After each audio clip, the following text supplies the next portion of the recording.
start, maybe he can make this work out for him. So we go in game, and to the bottom right hand side we'll be starting with the red Zerg player who is down by 1 in this best of 3 round of 8 matchup. It is Impact.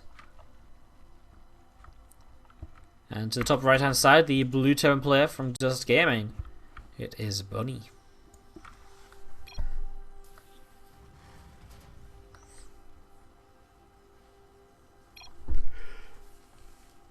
Crank saving the day with the score being given in the chat. A true hero.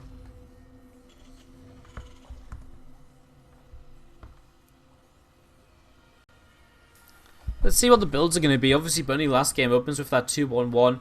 Obviously had intentions of how he wanted to use it. You could see the way in which he started to use that tank and to drop the tank around. He had a full, he 100% knew exactly what he was doing. He knew what was going on. And it went very well for him because of it. So, as I've been just going to see SCV continue build here from Bunny. Going to be popping out in a moment. We'll see the spawning pool about 75% of the way done. So, Impact just going, again, kind of pool, gas hatch at the start of the game. So, bit of a different one. Again, just getting the pool out early. See if it's going to work out from here on Cactus Valley as the first things will come out. And obviously, I guess we'll be hoping to try and delay the CC to some extent if he can find it early on. And, well, I say if he can find it, he's going to see the SCV top right. So he is going to see where his opponent is. And he'll be sending those Zerglings up there very, very early. We'll see where Bunny sends his Reaper. See if it's going to be able to intercept any Zerglings. See if he's going to leave it at home, perhaps, to kind of wait for the Zerglings to come across. Most likely, he probably does send it out on the map, though, I think. Especially on Cactus Valley. So it's going to go quite nicely for Impact in the early stages. I mean, slowing down the CC doesn't end the game, but it puts you, it's just a small lead to work with. It gets in your opponent's mind as well. I think that's one thing that happens with me especially, and I know a lot of other people. Something small goes wrong at the start of the game, and already your opponent's in your head a little bit. They're like, aha, every little thing is going my way. What are you going to do about that? The odds are against you.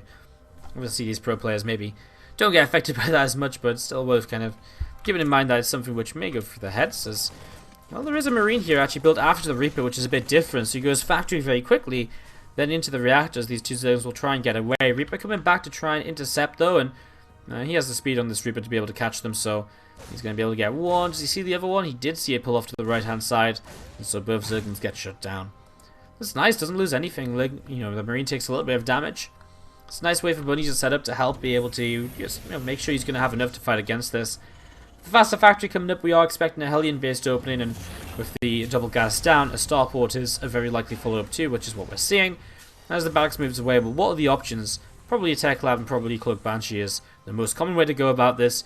Now and then we've seen a couple players messing around with Ravens as of late, even in TVZ, although it is probably the least common matchup to see the Ravens in. So we're probably not going to see that. Probably is just going to be Cloak Banshee combined with the Hellions, maybe a Hellbat-based attack. And Bunny may even want to play mech here. Actually, think back to last week, if I'm not mistaken, Bunny against Dark in the Woody TV Weekly Season 1 Finals qualifiers. He was playing mech on this map against Dark, so it is something we could see here right now. It's a great way to change things up as well, obviously.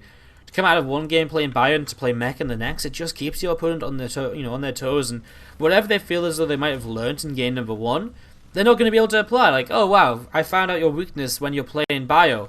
I figured out that this worked out and this didn't. And then all of a sudden,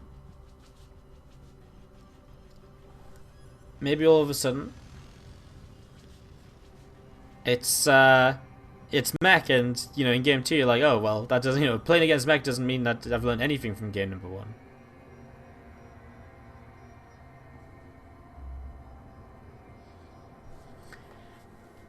Now I'm going to be seeing the couple of meta mines in this medevac moving down the right hand side, and so I'm going to see what else is going on. A couple of Hellions and a couple of meta mines towards the main base. They're going to start dropping on in here and looking to see what they can do. So pushing forward. It's actually, sorry, I thought there's 2 meta mines in this. Am I blind? Am I silly?